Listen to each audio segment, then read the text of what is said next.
Greetings, everyone. Lieutenant Colonel Alan West here, and welcome to the Steadfast and Loyal podcast. You gotta light 'em up before they burn it down. Better dig deep, put 'em in the ground. Blood on their hands, they're hellbound. Save us all. Ooh, they're gonna burn it down. Save us all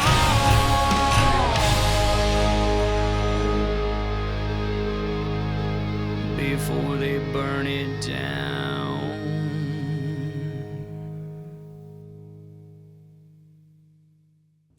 Hey, ladies and gentlemen, welcome back to the Steadfast and Loyal podcast. And you know, the greatness of America is that a kid that was born in the inner city of Atlanta, Georgia, in a blacks-only hospital gets to speak with people that he has watched on TV and share thoughts and perspectives and insights with them.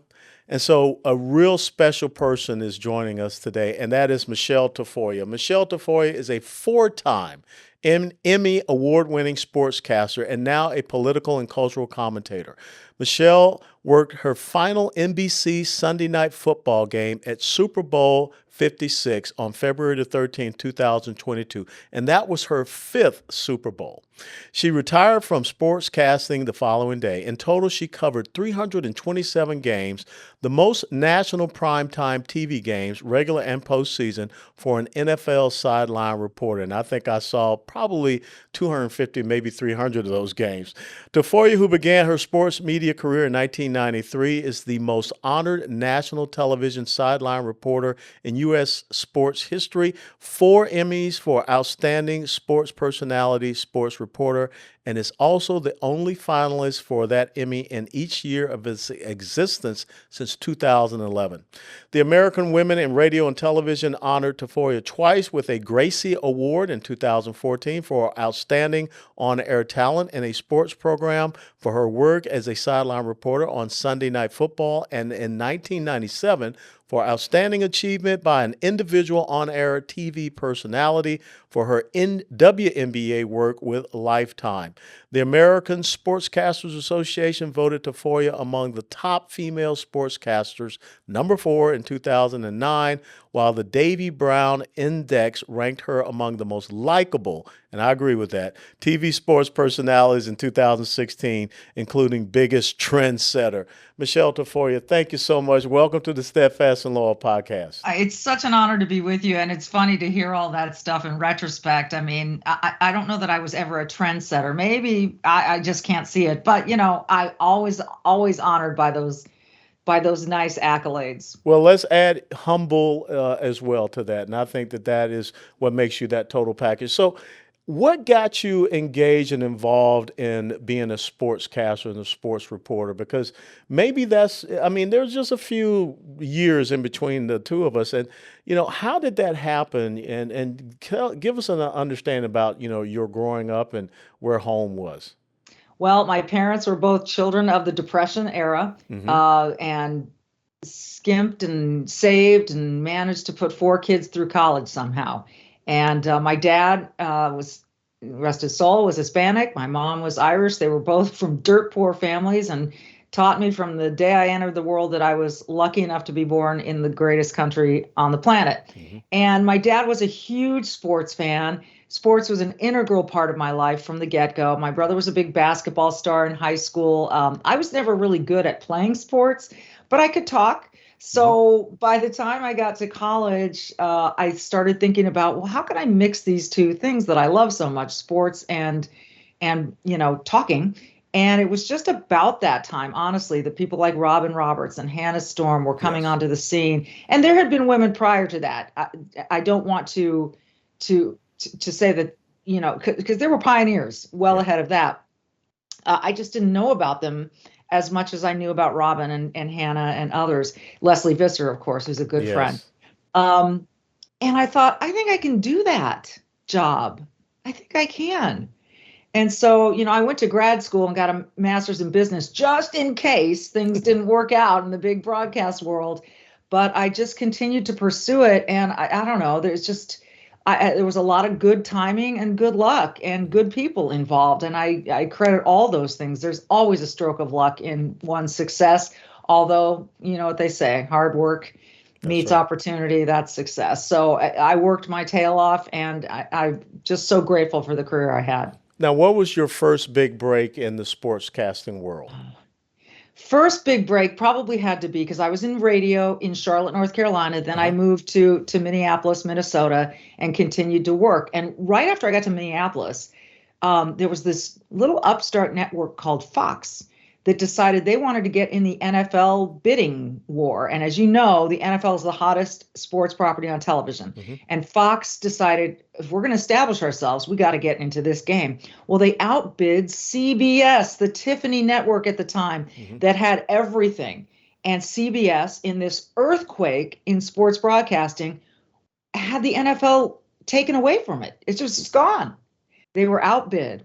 And so a lot of their people, Pat Summerall, John Madden, Oh, Leslie yeah. Visser, they all left CBS to go work for Fox or other places. Yep. And CBS had Jim Nantz, and that was about it. So they were looking for young, cheap talent that would come on their network. And I just got lucky and got a chance to meet Rick Gentile, who was then the executive producer at CBS Sports. And I got hired the next day. And listen, I was so inexperienced. I was so green. I made so many mistakes in my first year of television. I think it would be torturous for me to watch it now. But that was my first big break. And it just kind of went from there. Now, how did you get over to NBC and the incredible run and career that you had over there? After CBS, I went to ESPN, ABC. They were both owned by Disney at the time. And I was doing a lot of stuff with ESPN, and I ended working my way up to covering the NBA. And the NBA on ABC had their Sunday games and the playoffs and the finals. And I earned my way onto that crew, and I happened to meet this guy named Al Michaels, Yes. who was the play-by-play guy. And so he and I got along great. We in fact, I just did a podcast with him this morning, but he and I got along great, and he recommended that I get the job at Monday Night Football, which was also on ABC at the time. And so I got hired on Monday Night Football, which was a massive, massive turn of events in my career. So once I was on Monday Night Football, I was there for the last 2 years that it was on ABC. And then, of course, NBC swooped in and got the rights to Sunday Night Football. And our whole crew, Al, John Madden, our producer and director, everyone went over to NBC to do Sunday Night Football. And I got left because I was still under contract at ESPN. And after 5 more years of Monday Night Football on ESPN, NBC called and said, "Can you come over now? Can you come?" And I did. And that started, the 11 years that I spent at NBC. What was the most memorable experience for you? I mean, I've only seen the Super Bowl on television, but what was the most memorable experience for you in your incredible story career as a sports line reporter for sports? You know what? I just can't even come up with one. I can tell you that covering the Olympics, covering swimming at the Olympics was like heaven on earth. It was like, especially Rio de Janeiro 2016. We had Michael Phelps in his final Olympic Games. The USA overperformed. They were winning medals left and right. And I remember leaving the building each night going, I cannot believe this is my job. I get paid to be here and talk to these athletes at the pinnacle of their lives in sports. And it was tremendous. Super Bowls were always a highlight. I got to do some Final Fours when I was at CBS that were great. Yeah. I got to host a late night show at the Olympics when I was at CBS in Nagano, Japan. I got to interview Brett Favre after he beat after he beat the Green Bay Packers when he had become a Minnesota Viking. I got to interview Michael Jordan. I mean, it goes on and on. It's crazy. Sometimes I haven't really absorbed or gone back and relived everything, but there was just so many. I just was so blessed. You talk about your interest in sports, and of course, you just mentioned that you were covering the swimming events there at the Olympics in Rio de Janeiro. Who would have ever thought that we would be at a point of time in our country where a biological male would be jumping in a swimming pool with biological females, and we would herald that individual as some type of hero. I mean, I know that this has to upset you. I've read a lot of the things that you said. How did we get to this point, Michele? We got to this point through political correctness and fear. I think the NCAA, which really really kind of opened the floodgates, if you will, of this to happen for Leah Thomas a couple of years ago in the NCAAs was pivotal. They, I think, cowered to this sense of, well, this is a trans woman. How do we say no to a trans woman? We've been supportive of women. We've been supportive of the LGBTQ community. So we've got to allow this, or we'll take hell for it. I think is what their calculus was. Yeah, they did take hell for it. Either way, I think they were going to. So I think the smarter choice would have been to say, you know what, we don't have enough information to say that this is going to be a fair move. You know, you can say, well, he's been on hormone suppressants and yada yada. Look, he went from being in the 400th best swimmer in the male side to winning championships on the female side. Absolutely. And and stealing those opportunities for women. And now we see this moving into cycling. We've seen it moving into UFC fighting.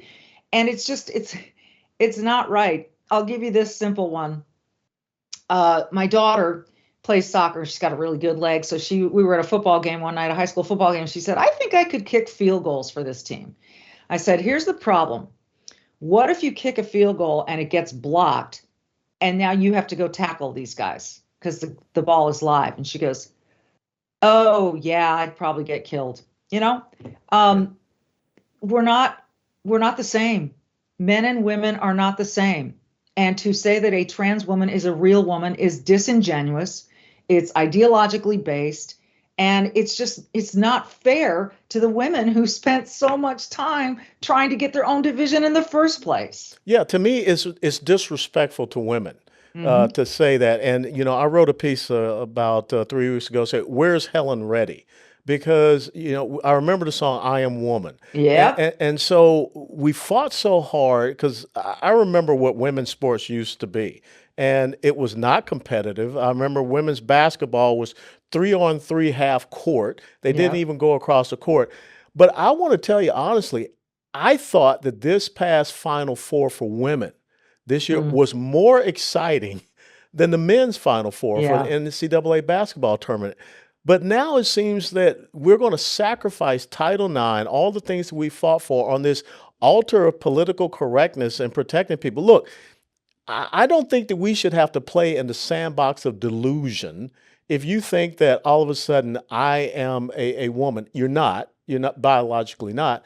And we can set aside some different type of competitive arena for you to do that. But if you're saying to a woman athlete, a female athlete, that if you take any type of drug enhancements, you're disqualified. Right. But now we're going to tell someone that's a biological male and you cannot suppress hormones enough that they can compete against you. That's stupid. Right. Right. Absolutely. I think it's so obvious that sometimes when things are so obvious, people look for, what am I missing here? I must be missing something. And so they try to create this issue out of it. But no, this is obvious. And by the way, no one's being denied an opportunity. No. Leah Thomas had an opportunity and was swimming in the male category when he identified as a male, as he should have been. That was his opportunity. Now he's taken opportunities away from another swimmer by jumping in the pool with the women, because there's a finite number of spots in these NCAAs and these other tournaments, or whatever you want to call them, these events. It's not like everyone gets to show up and compete. So he stole someone's spot. When we're talking about elite level athletics, and we're seeing it in running now, marathon running, and I mentioned cycling before, to suggest that, you're denying Leah Thomas an opportunity. Leah Thomas was swimming under her male identity. That was his opportunity. Yeah. He can't just suddenly go, you know what? I'm going to take a few hormone suppressants and put on a different suit and identify as a woman and be allowed this privilege to compete against the women. It's pretty simple. And we could get into a lot of gory details about how men and women are different. Yeah, I mean, I know quite a few, Yeah. but it has to be infuriating, I would think, for you to sit there all the years you spent as a sportscaster and see a biological male in a dress attack Riley Gaines, who Yeah. is standing up and saying, "This isn't right for Right. us." I Right. mean, where is the modern women's movement today? There are women out there. There's an organization called Icons for Women that is really galvanizing a lot of former college athletes to speak up about this issue. Riley has been unflappable, Hmm. fearless, and she's become a household name really because of her courage and her willingness to take the heckling and take a little bit of a beating there at UC San Francisco. Yeah, When you have to yell and hit someone to make your point, it's because you don't have a point yeah. to make. It's because your argument isn't going to work. So therefore, shout down the opponent, hit them, and call them ridiculous names, and hold them up in a classroom for 3.5 hours, and that's how you make your argument. I didn't know that was a successful argument. To me, it is not. And just to say trans women are real women, no, they're not. They're trans women. That's why you call them trans women. And so I don't have any problem with someone wants to identify as a woman. Hey, go live your life. But for everyone to say this is acceptable at elite competition, oh my gosh, it's infuriating. And I wish there were more voices speaking out on this. And I wish there were more male voices. The general manager of the Detroit Lions got on television at a press conference wearing a sweatshirt that said "Save Women's Sports" or "Protect Women's Sports." It was awesome. Please, more people, can you come join? Because this is just obvious. I couldn't understand, I served in Congress, how there was a piece of legislation that came before the Congress about protecting women's sports. And before it was even voted on, the president, Joe Biden, had said, "I'm going to veto it." Yeah. And then it's voted on in the House of Representatives, and 203 members of a certain party all voted against it. I mean, Yep. there are women in the Democrat Party, they can't just want to see this whole concept of being a woman just sacrifice. I mean, you I- can't say woman, you can't say mother. I mean, I don't know what we're going to say next Sunday for Mother's Day, a birthing Happy person's day. birthing person's day. Yeah, I Yeah. mean, what the Sam Hill? I mean, Yeah, I when is know. somebody going to stay up and say, cut the crap? We're in a crazy time that I could never have envisioned. And this is not just, oh, today's kids. It's not that. This is an ideology that's deep, deep rooted in turning people into kind of little nuggets or numbers, so that and detaching them from one another, detaching kids from their parents, detaching, birthing people from their offspring. It's like in order to make us all feel a little bit less human. And so no wonder people are mentally ill at a higher rate today or Yeah. depressed at a higher rate today. The messages that they're getting from the supposed thought leaders of America, not all of them, obviously, because I think you are one of them, and you're describing quite a different message. But it's I just can't believe it's the majority opinion out there. I think it's a really loud opinion, Yeah. but I can't believe it's the majority opinion. But yes, I was really disappointed that not a single Democrat voted with the Republicans on that bill. But again, it was symbolic because it was going to be vetoed anyway, as you mentioned. And so it's just, this is the state of things, and it's infuriating. It's beyond infuriating. Yeah. And to me, all of a sudden, out in the state of Washington, they just passed a law that says if a parent, now this is my child, and if a parent does not want to affirm the gender of their child, first and foremost, my child, if I had told my dad one day, coming from school, "Dad, I don't want to be Alan, I want to be Aline," that was going to be a really interesting conversation. And first, my dad would have said, "You're my son. God did not make a mistake from you. So forget this nonsense." But who put that idea in your head? But now we have in the state of Washington that parents can lose their children This is what I because mean. they don't want to agree with a child that can't even go out and get a tattoo, Michelle. Right, right. Is A now all of child a sudden, yeah, it's supposed. that can't drive yet, that can't drink yet, that can't vote yet, although the Democrats are trying to get them to vote younger and younger now. These are children. And as a parent like you, Yeah. I think I would say this is an interesting development. And I would also say, you know what we're going to do? We're going to have a lot of talk therapy about this. Let's make sure you are, because you're young. Your brain ain't fully developed yet. Yeah. So we got some time here to work with. And as you also know, Alan, a child grows up so fast. It's not like you have to give them what they want the minute they want it in order to make them quote unquote happy. Yeah. And this false narrative from the medical community, well, do you want a live daughter or a dead son? Because if you don't do this, they're going to kill themselves. That is so irresponsible. That's to suggest that the only way that I keep my child alive and healthy is by allowing this. I don't even get to spend time thinking about that. What are you telling me? I mean, so there's so much wrong with this picture. And in Washington to say, yeah, we can take custody of your child, everyone should just get the hell out of Washington, because if that's what can happen to your child that you birthed, that you loved, that you've cared for under your roof for its entire life, and suddenly a teacher or a state administrator knows better for your child, give me a break. It would be the same as you grew up and had a love of sports, and all of a sudden said, well, maybe Michelle should be Michael because she likes sports. Right. And she wants to talk about football or basketball. That's how insidious and stupid this has become. So, here's one of the great examples of how zany and flat out insane this is. There is a professor, and fortunately for her right now, I can't think of her name, but she's in San Francisco, shocking. And she has said that at toddlers can begin to show that they are transgender because, for instance, a baby boy may unsnap his onesie because he prefers to be wearing a dress, and that a little girl may be pulling at the barrettes in her hair, not because she's uncomfortable, because she prefer to be a boy. Toddlers.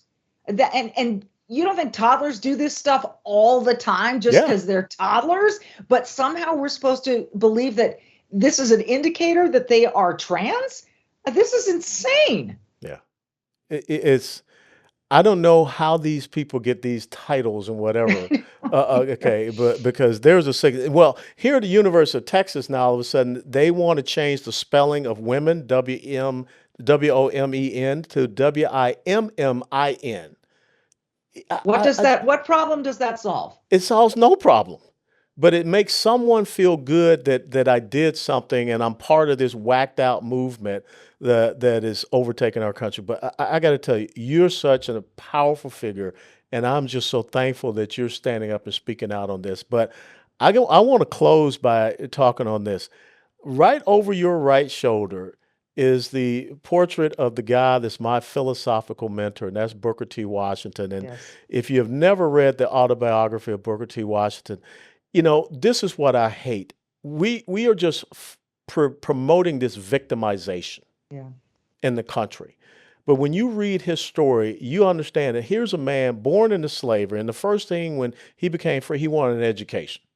And he made sure that other people got an education. And he made sure that people understood that, it was not just about book learning, but being productive with your hands and being able to go out and be a productive member of society. What has Booker T. Washington, because obviously if he's there in your home, I know that you have a feeling and a relationship with his principles and values. What does he mean for you? He is enterprising, entrepreneurial, educated. There are 3 words beginning with E. I didn't mean to do that, but they just happened to. When I read up from slavery, I was younger, and then I listened to the audiobook later, and so it kind of cemented in my mind how hard this man was willing to work, to what lengths he was willing to go to become educated, and then to extend his gifts to so many people, that he never held a grudge, that he worked with people of all stripes, that he learned and benefited from people who were white and didn't hate them because they were white. And then he became this iconic educator who was just a brilliant man. And I don't know if they teach up from slavery enough in school anymore. People complain because, oh, we don't teach about slavery. Well, yeah, they do teach about slavery. I learned about it in second grade. My kids have learned about it. They do teach all of history for people who want to make that lie up. It's simply not true. And if they do want to teach it, why aren't they having these kids read up from slavery? Why not? It's a monumental piece of work. And he's, when they ask, Colonel, when they ask you if you could sit down with 3 people from history, who would they be? He's one of them for me. Me too. Yeah. And you know what's so interesting is that here we are at a time when in the state of California, they're talking about giving people, millions of dollars for reparations. Number one, California was never a slave state. So number two, no one in California was ever a slave. Number three, no one white in California right now has ever been a slaveholder. Right. Booker T. Washington never asked for reparations. Right. He never asked for anything. He just asked for the opportunity. And I think that if there's anything we can get back to, Michele, is we've got to get people to understand it's about equality of opportunity, not equality of outcomes. Yes, absolutely. Couldn't have said it better myself. Not only did he ask for the opportunity, he didn't stop asking. He didn't get discouraged by the first no. He just kept doing whatever he could do. And the most successful people on the planet, I think, throughout history have been like this. They get an obstacle and they overcome it. Yep. They work around it, they work through it, they work under it. Somehow they look at that obstacle and they say, what am I going to do with it? They don't say, road stops here, I guess I'm doomed. They use it and they grow through it. And then they go to the next one and the same thing and the same thing. And all the great athletes will tell you the same. So he is an inspiration to me. And that's why I keep that picture here. If you haven't read it, folks, or if your kids haven't read it, I highly recommend it. Well, you've been in the sports world for so very long. And of course, a sports team is focused on one thing, that's victory. They're not focused on being a victim. Right. And I think we've got to get that mentality. No question. Closing thoughts from Michele Tafoya. Where do we go from here? Just like you said with a team focusing on victory, this country needs to focus on being victorious. And I'm not talking about just in, wars, battles. I'm talking about, and I'm not just talking about economically. I'm talking about living up to the standards that were set for us in the Declaration of Independence and the Constitution. Have we failed at times? Absolutely. But we have progressed and we continue to progress every day. And if people could just stop and say, I'm just one of a lot of people. I'm going to do my very best. And if people would, I don't know how we get this to stop, Alan. I hope there's a solution out there. People who just want to tell people, you know what, you're a victim. You don't have opportunity because you're gay, because you're black, because you're Hispanic, whatever it is they want to tell people. Why? What good could possibly come from telling people what they can't do instead of telling people what they can do? And we can all do it. I'm living proof. People see, you too. Tim Scott. I could think of a million people. Amelia Earhart was the same way. Yep. And my parents, and that's how I just watched them. Look, people see us now right here on this podcast, and they think, oh, he's this and that, and he was in Congress, and oh, she was a sports guy. The layers upon layers upon layers of work that came before any of this are countless. And we're in a period of instant gratification, I guess, but people can get what they think they deserve if they're willing to work for it. That's it. How can people follow Michele Tafoya and stay in touch with you? There are many ways. You can follow me on Twitter at Michele_Tafoya. Also, I have a link tree that links you to all of my Substack because I'm writing on Substack. Great. The podcast is the Michele Tafoya podcast, and that's on YouTube or wherever you get your podcast. So thank you for allowing me to promote that. Absolutely, and hopefully we can reciprocate, and I can be on your program. I would love to. We'll schedule that. We'll be reaching out to you shortly. All right, then. Michele Tafoya, thank you so very much for Thank being you, with Paul. us on the Steadfast and Loyal podcast. God bless you. Ladies and gentlemen, thank you so much for joining us for this episode of the Steadfast and Loyal podcast. Special thanks to Michele Tafoya for taking time out of her busy schedule to be with us. And as always, if you like this podcast, please click the like button and share it with others. And until next time, steadfast and loyal. Before they burn it down.